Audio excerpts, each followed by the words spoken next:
Do you love Chip and Company podcast? Be sure to head over to chipandco.com for even more Disney Parks news, entertainment, and review podcasts.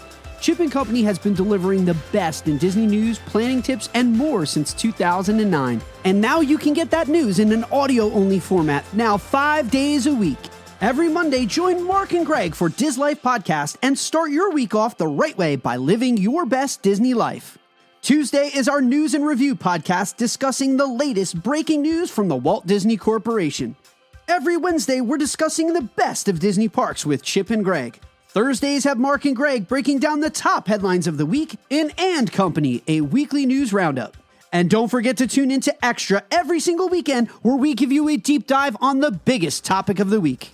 Get that extra dose of Disney in your weekly commute, your time on the treadmill, or even just relaxing around the house. So what are you waiting for? Head over to chipandco.com today and become part of the fastest growing podcast network in the Disney community. We hope that you enjoyed today's podcast, and thank you for being a part of our podcast family.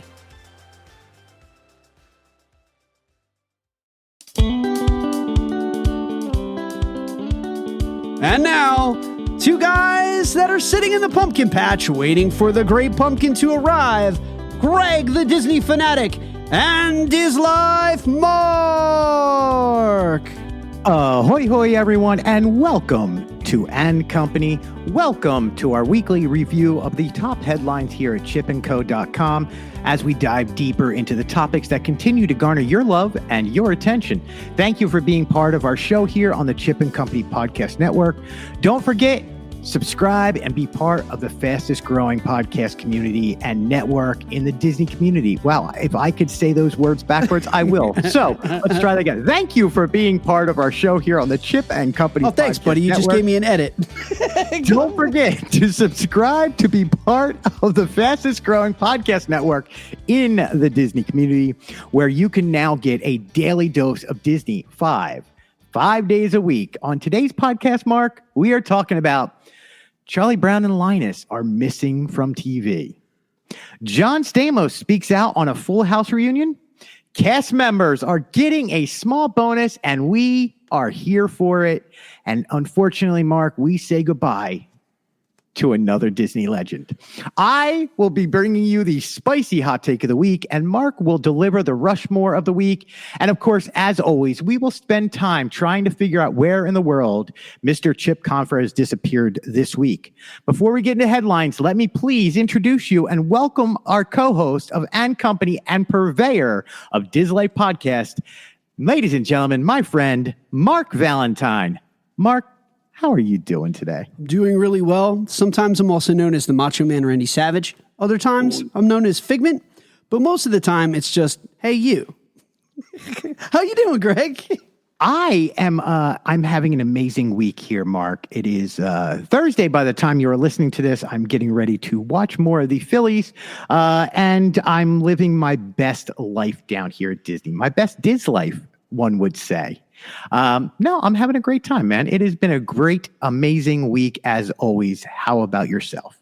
It has been an interesting week. A little bit of a health issue for me this week, Greg. I got a bum shoulder, so I have to go and check that out. I've been thinking about getting a robot shoulder. It's a risky procedure, but I think it might be worth it, Greg. Did you say you have a bum's shoulder or a bum shoulder? A bum shoulder, bad one. Yeah. Oh, okay. Like it just, bad shoulder. Yeah. Well, let's take our heavy lifting to the news instead of lifting things around the house, Marc. Always with your knees. Never lift with your back. Just there you go. There's your very sensible. That's why I had my first 3 back surgeries. I lifted with my arms instead of my back. Thank you. Where were you 25 years ago? It just takes one hernia, and then trust me, you'll be cured. Yeah. Anyway, all right. Let us get to the top 4 stories of the week here at Chip and Company. On to you, my friend. Yeah, man. Every single week, we always break down the top 4 articles that you, our public, are reading and talking about. So if we're talking about it here on And Company, it means that you guys are clicking on it and talking about it in your own private homes. And it seems like our first article has to do with a giant blockhead. Yeah, that's right. Charlie Brown is in the news, Greg. Rats. For the first time in 50 years, the classic The Great Pumpkin Charlie Brown will not be aired on broadcast television. Fans will have to change their plans this year if they still plan on watching Linus sit up all night waiting for The Great Pumpkin. So last year, the special aired on PBS and PBS Kids, but the network's social media account confirmed that will not be the case here in 2022. A lot of people who know this, I'm going to talk about streaming services later on, but Apple TV Plus became the exclusive home to Peanuts specials back in 2020, allowing subscribers to enjoy them all year long. Though the passion for the specials among audiences has occasionally seen partnerships made to allow for airings on linear networks, it appears that It's a Great Pumpkin Charlie Brown will only now be available for free on Apple TV Plus. So if you subscribe to Apple TV Plus, you will be able to watch Great Pumpkin from October 28th through October 31st. Otherwise, it appears like you were out of luck, and it's almost like Apple TV pulled the football away from us, and we're going to run to kick the field goal, and we're not going to get to connect with the football, man. In the immortal words of Charlie Brown, arg. Arg. I'm actually a little upset, and this one has me a little hot under the collar today. I think a lot of things do today, Mark, as you're going to find out. I don't know. This kind of seems a little sad in many ways. It is sad, isn't it? You had the same way that I did. Was I would sit there around Halloween and I would watch this on ABC or NBC, whatever over-the-air broadcast channel I could find it. We would plan accordingly all week. Yeah. And then as a family, we would gather around and watch this show. Obviously, times are not like that now. Nope. But what... And I'm trying to take blanket. a fine line on this perspective, because it could get very political in my world on this one, because it just seems like it's selling out to whatever the highest bidder is. And not everybody out there can afford all these streaming services. Even if it is free, some people don't have the plan or the Wi-Fi to watch these. This was something classic that was on network TV for a reason. So more kids could watch this.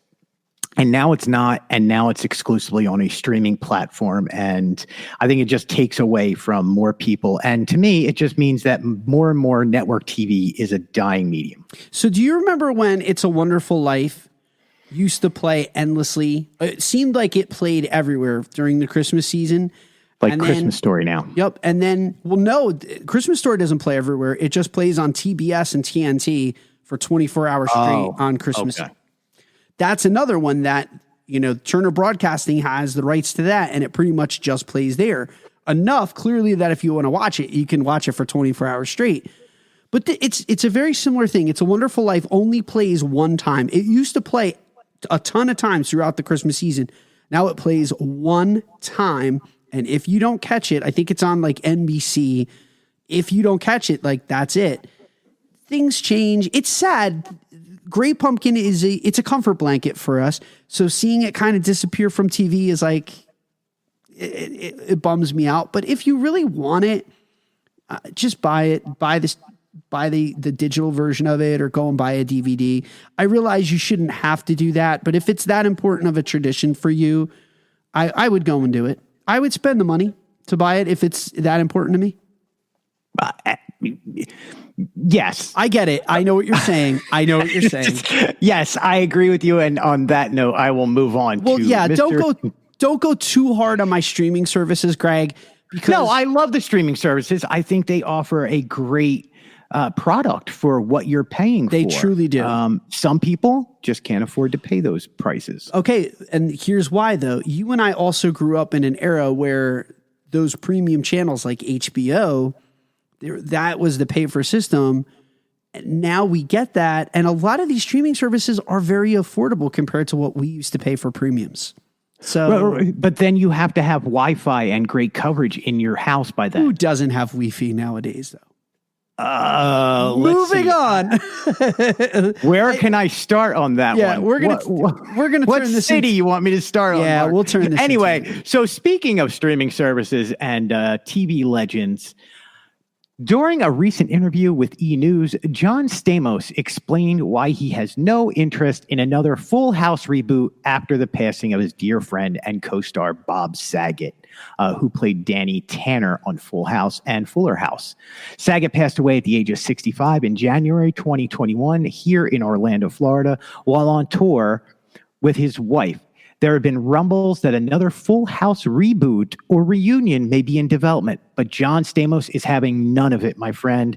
When asked why, Stamos told E! News, it's just not the same without him. There's something missing. There's a piece missing. We're doing a lot of tributes. I did that Netflix tribute, which was beautiful. I thought every chance I get, I talk about him. If we're real quiet, we could hear him complaining right now that I don't talk about him enough. Well, we will continue to do tributes to him, but I don't know about a Full House one, though. John did share that Saget had previously joked that another reboot, Fullest House, would be a family and me in an urn in the fireplace, on the fireplace. Do you agree with Stamos' refusal? Would another series or reunion honor Saget's memory of the show's legacy? We would love to hear your thoughts in the comments. So go to chipandco.com if you want to add some comments there. But I'm actually interested in your comments on this, Mark. I am not a Stamaholic, a Stamos stan. Love me, John Stamos. So I was in that sweet spot with Full House. It was at that time in my life where Friday was primetime television at our house. No matter what happened, TGI Fridays was so big for us, and Full House was obviously at the center of all that. So I understand both sides of this. Emotionally, it's still too raw, and John Stamos, and I'm sure a lot of the cast support him on this, it's really hard to have Full House without Danny Tanner. He was at the center of it. That said, Netflix did a retread or a reboot of it that focused on the kids and the kids coming together in the house during a time of tumult in DJ's life. And, it was about DJ and her close-knit family coming together to support her. So I get what John Stamos is saying. Like, we cannot reboot this without Bob. We cannot reboot this without Danny. But I will tell you this. It would certainly provide for a pretty compelling storyline, at least for the original season, because if you remember, the whole point of Full House was the fictional Danny Tanner's wife passed away, and then he brought his friends together to help him raise the kids. There could be something in that storyline, but obviously the people that make these shows have to want to do it. I mean, we're talking about fictional characters here, and we're going to talk about fictional characters a little bit more later on. But if the real characters don't want to be the fictional characters anymore, I can't argue with that. Like John says, it was a special show. But it went beyond that for them. It wasn't just about the Tanners and about a house in San Francisco. It was about real relationships that formed over the years shooting that show and friendships. Like, these are real people, Greg. So DJ had some problems and they all came back together. Was the dog there? I didn't, I think I watched about 15 minutes of Fuller House. Or it would be the dog's puppies? I don't know. Puppies of the puppies? I honestly watched 15 minutes of Fuller House. I checked out and I was like, I'm not into it. What was it Comet? Was that the name of the dog? Comet. Mm-hmm. Wow. There's a pull for me, considering Nice. I never watched any of the shows. That's really nice. Yeah, look, I agree with them. How do you go on with somebody else's memory? I don't know. I think anymore, some of these actors need to kind of put it in their last will and testament. Like, this is what I would like done with my character or my show Harrison Ford did. My memory. Yeah. He put it up front. Yep. He put it right up front and was like, Indiana Jones that's it. That's it. What an emotional night that was when he came out at D23. He said at D23, this is it. I am done with Indiana Jones. Indiana Jones is put to bed. And he also kind of said for the legacy of Indiana Jones, he was like, there will be no Indiana Jones without me. Can't do like a James Earl Jones. Here's my voice. You may use it as Darth Vader for the rest of in perpetuity. Yeah, he also retired. Crazy stuff, man. All right, dude, moving on. Over at Disney World, we have some good news. Starting in 2023, Disney cast members will receive both main gate passes and the Disney Plus bundle subscription, overturning the decision to only receive one and not both back in 2021. It was very weird when that happened. The main gate pass grants Disney cast members the ability to take friends and family to the theme parks for free. The Disney Plus bundle obviously provides access to Disney Plus, Hulu, and ESPN. This is actually a big win for Disney cast members who have had to choose between the Disney Plus bundle or theme park tickets. Disney cast members are obviously the heart and soul of the Disney company. This is a start, but they do always deserve so much more. Having a cast member who lives in my house, works at the DRC, he was very happy to get this deal. Cast members, I think, deserve everything they get. Getting passes to bring family and friends, that's awesome.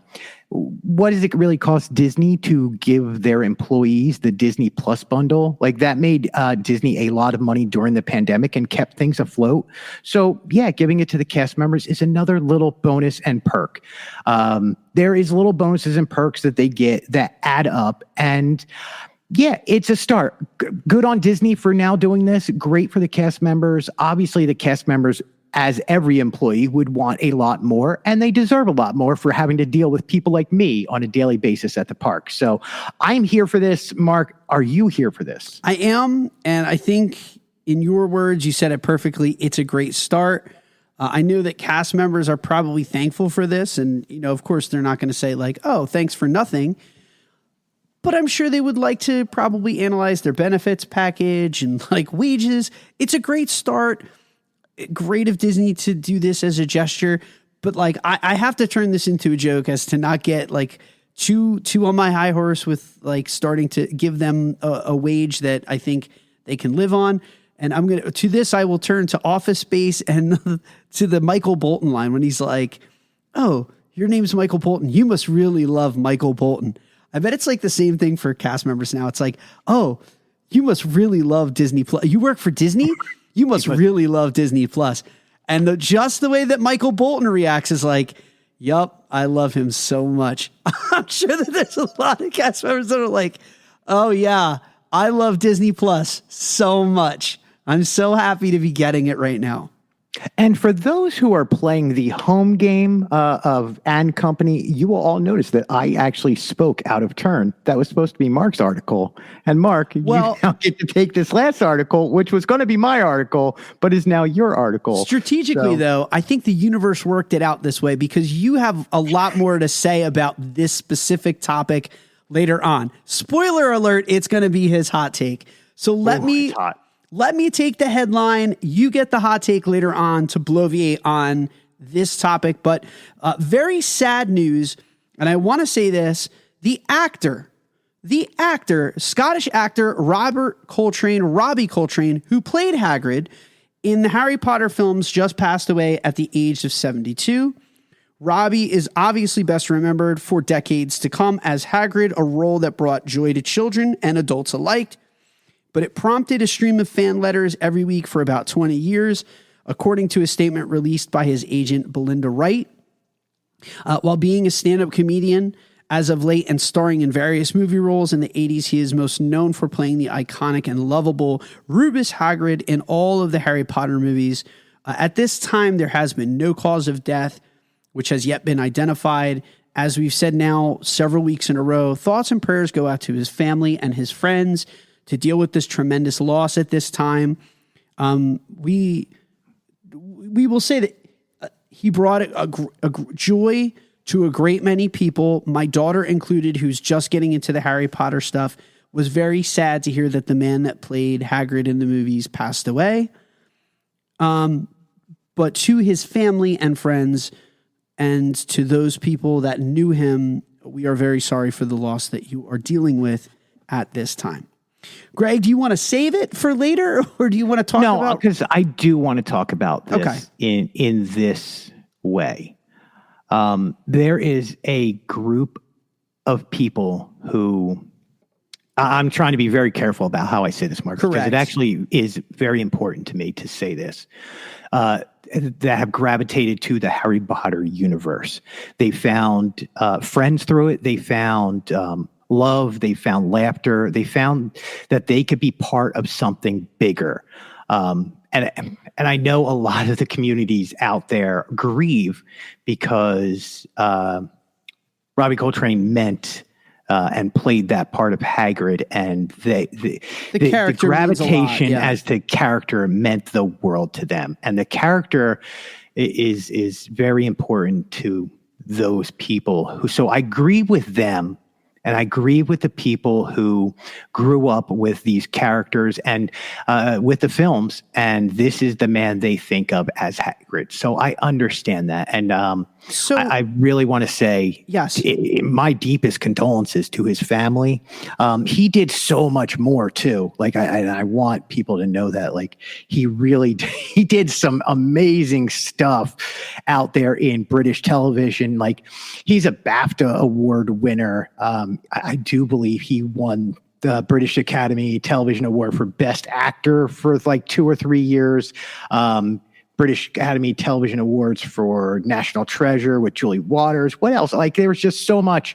And then he won comedy awards also. Yeah, and in the Disney community, a lot of people may recall him in Pixar's Brave.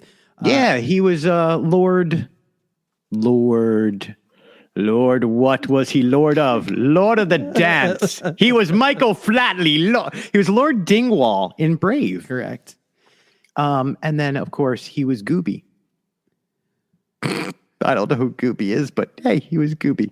He was in Van Helsing. He was in Ocean's 12. Yes. I mean, like there's so many. GoldenEye, like GoldenEye and The World Is Not Enough. That's right. He was in GoldenEye. Yes. Yeah, he was the bad guy in both those films. That's right. He was in GoldenEye. I forgot. Yeah, so I mean, there's just so much to say about this, but anyway, seriously, I think you and I do a really good job in expressing how much these actors and actresses who have recently passed, our respect that we have for them. And there's, there's always a fine line too between paying tribute to the work that they have contributed, whether it be in Hollywood, acknowledging them as artists, recognizing that they're human beings. I myself, and I don't want to get too much into what your hot take is. I do, and I'll say this later on once you give your hot take, I do understand sometimes what's going on out there, that some people have a difficult time in separating the fictional character from the real person. We have to do that, and we do that on a regular basis.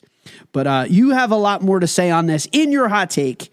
But before we do that, Chip, tell us, like, what is your favorite Robbie Coltrane role? Hey man, where is Chip? Mark, when last we saw Chip Confer, he had grabbed his blue blanket and was headed out to the pumpkin patch to hang out with a guy named Linus. Apparently they were going to wait for the great pumpkin to arrive. Yeah, that's a thing. Yep. This apparently is the most sincere pumpkin patch, which is needed for the great pumpkin to arrive. The last thing we heard before leaving, because we could not find Chip, was him screaming, "I was robbed. I spent the whole night waiting in the great pumpkin when I could have been out for tricks or treats. Halloween is over and I missed it. You blockhead, you kept me up all night waiting for the great pumpkin, and all that came was a beagle? I didn't get a chance to go out for tricks or treats, and it was all your fault. I'll sue. What a fool I was. I could have had candy, apples, gum, and cookies and money and all sorts of things, but not. I had to listen to you, you blockhead. What a fool I was. Trick or treat comes only once a year, and I missed it by sitting in a pumpkin patch with a blockhead. You owe me restitution." Listen, just wait till next year, Craig. You'll see. Next year at this same time, I'll find a pumpkin patch that is real sincere, and I'll sit in that pumpkin patch until the great pumpkin appears. He'll rise out of that pumpkin patch and he'll fly through the air with his bag of toys. The great pumpkin will appear, and I will be waiting for him. I'll be there. I'll be sitting right there in that pumpkin patch, and I'll see the great pumpkin. You just wait and see, Chip Confer. You just wait. Well, Mark, I hope End scene. End scene. Thank you. Did you really lift the whole copy of the Great Pumpkin? I really did. I was like, you know what? If we're in for it.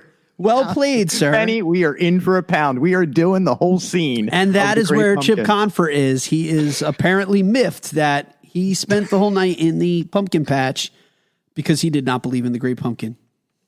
Sincerity. But anyway, but the Mothman is real, Greg. That brings us to Mark. This week, you, my friend, get the Rushmore of the week. That I do. So every single week, ladies and gentlemen, we talk about something random that we decided on right before the show. And quite literally, about 10 minutes prior to the show, Greg told me it was my job to bloviate or talk about something that was random in the world today. And so I was inspired by the headlines of the week and talking about streaming services and taking the Great Pumpkin from us. And let's not be too hard on those streaming services, ladies and gentlemen, because it is a wonderful time to enjoy streaming content, Greg. We are in the middle of an arms race between streaming services like Disney Plus, Amazon Prime, HBO Max, Paramount Plus. It is a golden age of the small screen, my friend. And these studios and streamers vie for supremacy, and we are decidedly the winners of that battle, except if you want to watch The Great Pumpkin. Dude, Game of Thrones, Rings of Power, MCU, Star Wars original films, true crime documentaries, you name it, Greg, and it is streaming. So I'm going to get a little unorthodox today with my Random Rushmore, and I'm going to discuss the Rushmore of things you need to be streaming on your televisions right now.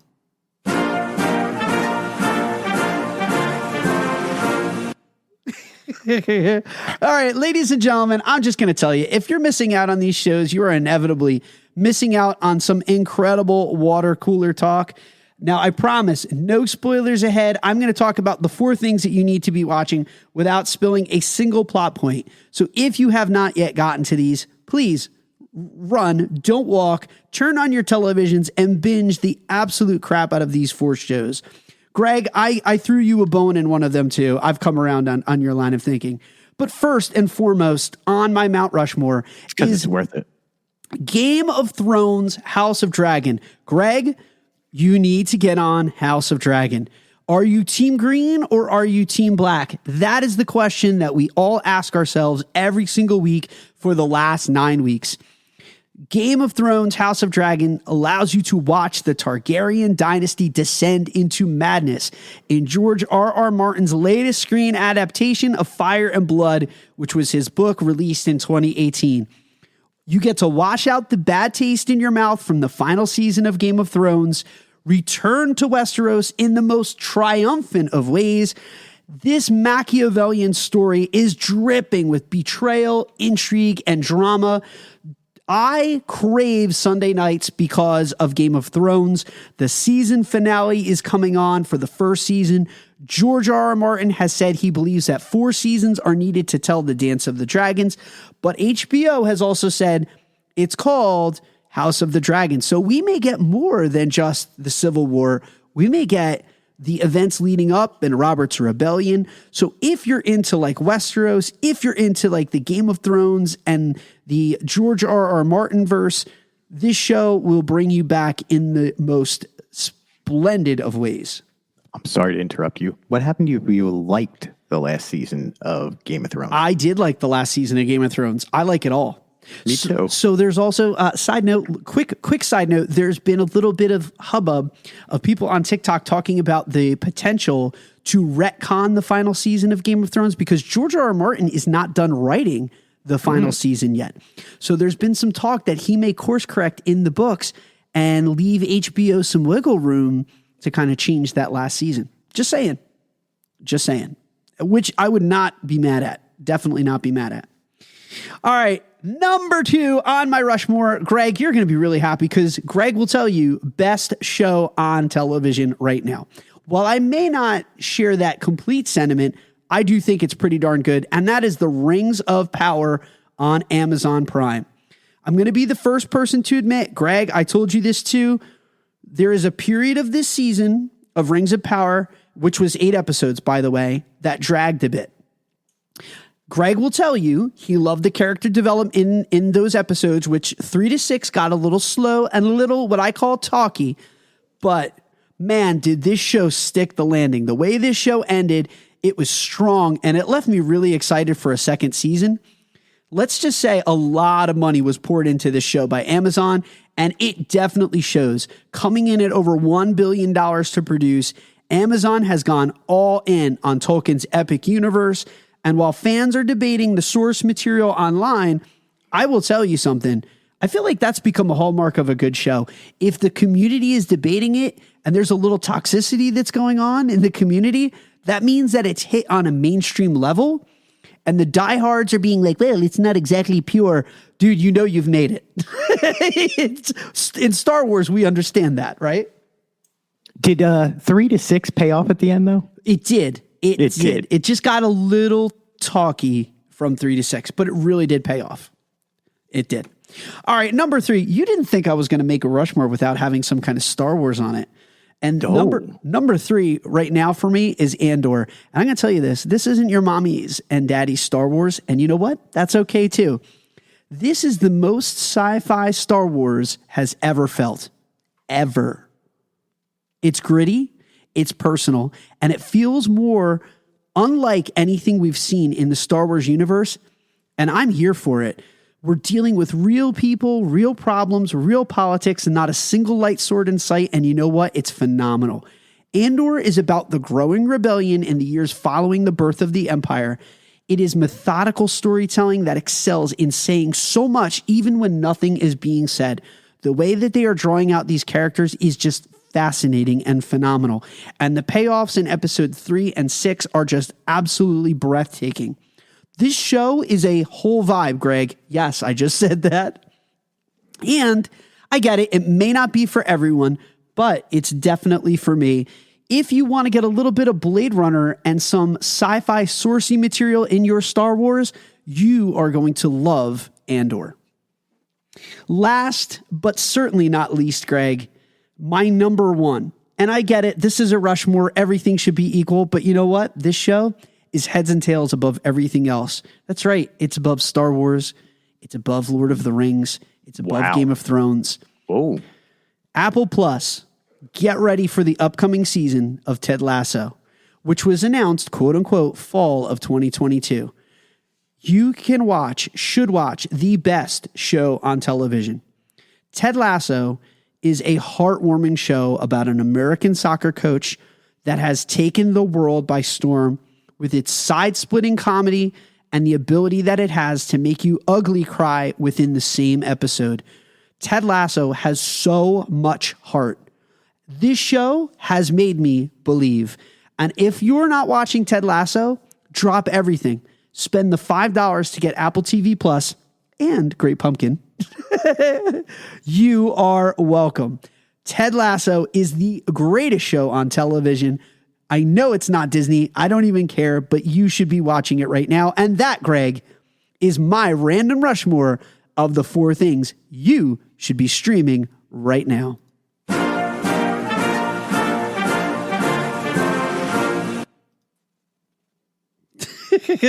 All right, ladies and gentlemen, let me preface this hot take by saying every single week, we end And Company by editorializing and delivering our spicy hot take of the week. We just talked about the passing of legendary actor Robbie Coltrane earlier in this episode, and Greg has thoughts on this topic. So Greg, without any further ado, crank the spice up to 11, my friend. We introduce your spicy hot take for this week on And Company. Mark, we recently lost an amazing actor who happens to play one of the most classic characters to come along in years. Both in the books and in the movies, Rubeus Hagrid is always the kindest person in the room. It is always important to lead with kindness, and despite being a larger-than-life man with a love of scary creatures, Hagrid's best trait is how thoughtful and compassionate he is. Hagrid is that fine line between father figure and friend, that crazy uncle who may give you that first sip of beer, but also have your back and tell you stories that will help you grow as a person. As I said at the start of this, we lost an amazing actor, Robbie Coltrane, also known as Anthony Robert McMillan, not Hagrid. I was so saddened to see all the influencers who dropped everything to run over to Universal's Island of Adventures to Hogsmeade. One even said they had no plans that day, but had to get over so they could go record others raising their wands in front of Hogwarts Castle for the loss of Hagrid. People were shedding real tears because Hagrid had died, forgetting, Mark, that the man, Robbie Coltrane, who happened to be a fine actor who portrayed Hagrid in the Harry Potter films. These people who also ran over to Hogsmeade did it completely for selfish reasons. They wanted to tell others that they were there, so they got onto a vlog. I brought my pink umbrella. I have a bigger fan wang than you. What, you didn't go? Oh, I did. Robbie Coltrane literally even made sure people would not do this upon his passing by saying, and I quote, "The legacy of the movies is that my children's generation will show them to their children, so you could be watching them in 50 years' time. Easy. I will not be here, sadly, but Hagrid will." Mark, people were so quick to make this about themselves and get clicks and likes. They forgot the reason that they were there in the first place. Robbie Coltrane was only Hagrid in the films. He was not Hagrid in the books. I'm sorry if this ruins your precious childhood, but maybe if someone went out of their way to shed a tear for the man himself, this would not need to be said. What has happened to us? So, Mark, I'm hot today that people can't even let someone die in decency and respect anymore without making it about themselves. Truth be told, I'm really a little angry at myself also and the culture that we have added to, because the first thing I honestly thought of was, damn it, I got to post this to Instagram ASAP. I don't know. I can't give you a real reason of why I wanted to post it. Mm-hmm. I don't know if it was for the likes. I don't know if it was because I had to be first to get this information out there. Yeah.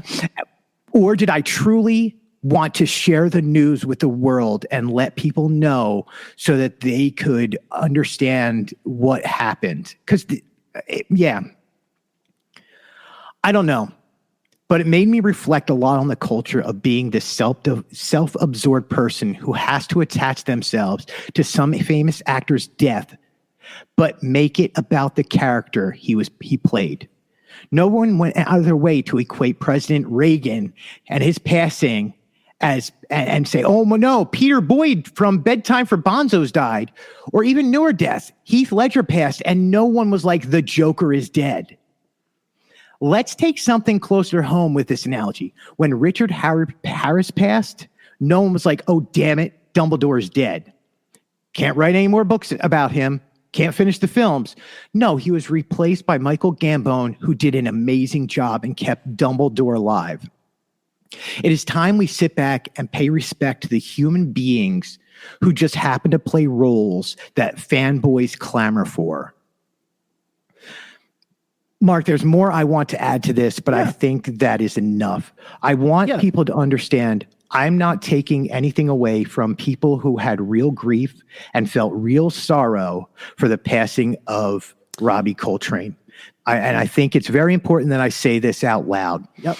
I do understand certain sects have attached themselves to the films, and this man at this role was the be-all, end-all, and I understand that. And I understand real grief and sharing grief in a different way. Correct. But I also see this playing out in the social media and the influencer culture that we have down here at Disney World and at Universal, and it's no longer death is not sacred.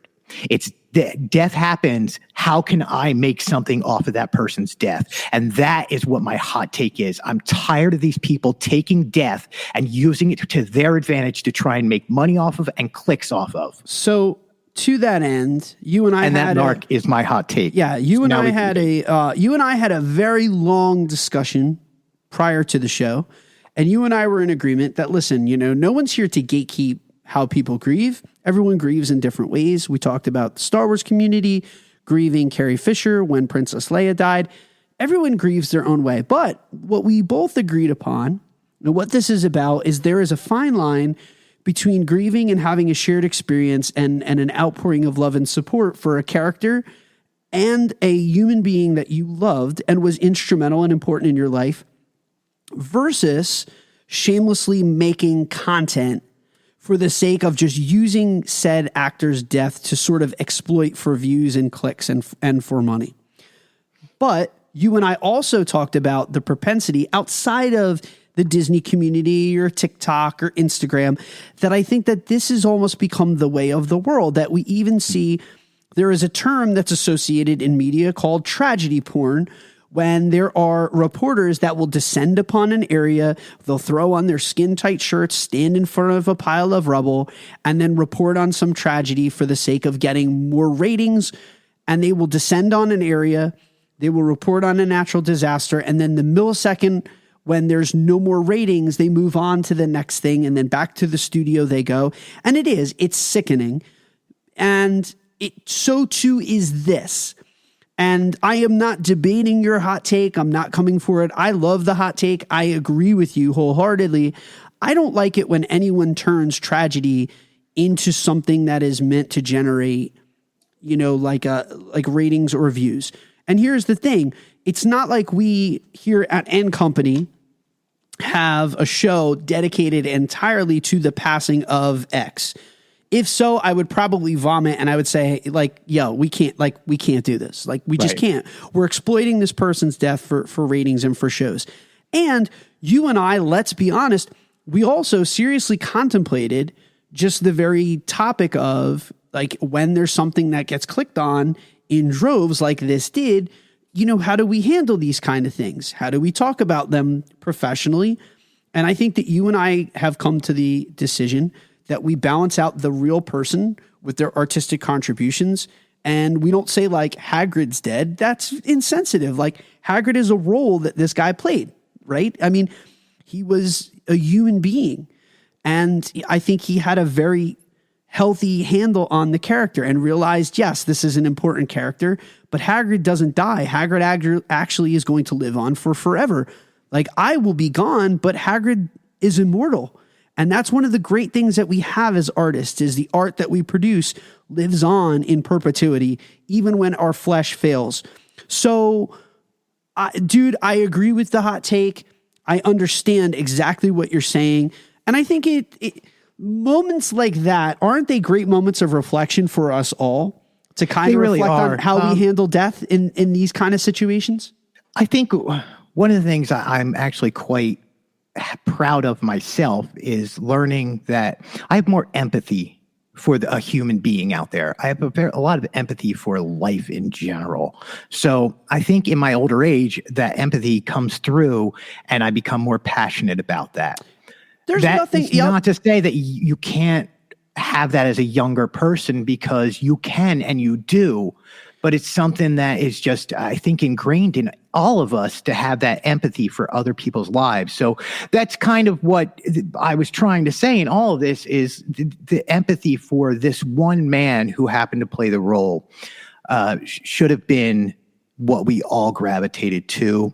And look, no one is perfect. No, and I call myself out because even I had those thoughts and I had to stop and think about them. And I appreciate your words on that. And there have been a lot of times in my growth and development, recent growth and development, where I have self-reflected on some of the tendencies that I have and some of the things that I have participated in, that I wondered is my participation in this leaving a wake in the community? Is it something that is for the betterment of the community or not? And when I did that reflection and I took a look at myself in the mirror, I decided to apologetically change that behavior. So no one is standing on an ivory tower here. No one is saying that we are beyond reproach or that we haven't even participated in these things. And it's okay, like, for even us to be a little self-loathing with stuff like this and say, you know, this was a hard look in the mirror for me to realize maybe you don't turn that death into just a shameless opportunity to go and stand in front of a fictional castle and make content for a reel or for a TikTok. Nope, but have a real connection with those around you and with the world that is out there. And you know what? Listen, go and do that. Go and have a butterbeer. Go and raise your wand for Robbie Coltrane. But maybe just don't turn on the camera. That's all I'm saying. Food for thought. Food for thought. Simple as that. But anyway, Mark, that brings us to the end of another episode of And Company. By the way, I love you so much, man. I am better than you, and you know it. I love you so much. Thank you. Yes, thank you. Love, man. Love is in the air. We both went to different songs. Anyway, thank you so much for listening to us chat tonight. We love having you out there, and we appreciate every single listener that we have. And that'll do it for another episode of And Company. Please check all the podcasts from this week here at the Chip and Company Podcast Network, and stay with us as we are bringing you a new amazing show. Very soon in the coming days. We promise. It's like Tron. I promise you. we are pulling our own Tron here. When is Tron going to be done? I almost said we were pulling our own train, but I was like, whoa, that's just wrong. Choo, Greg. Stop it. Bye, everybody. As always, Mark, end of line.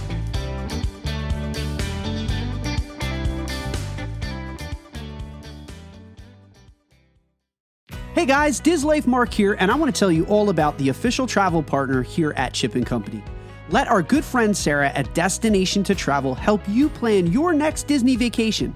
Sarah specializes in planning dream vacations for your family.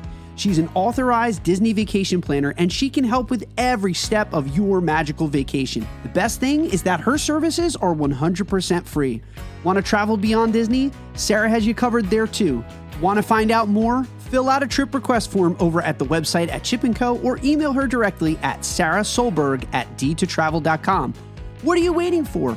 Start planning that dream vacation today. Email her at sarahsolberg@d2travel.com.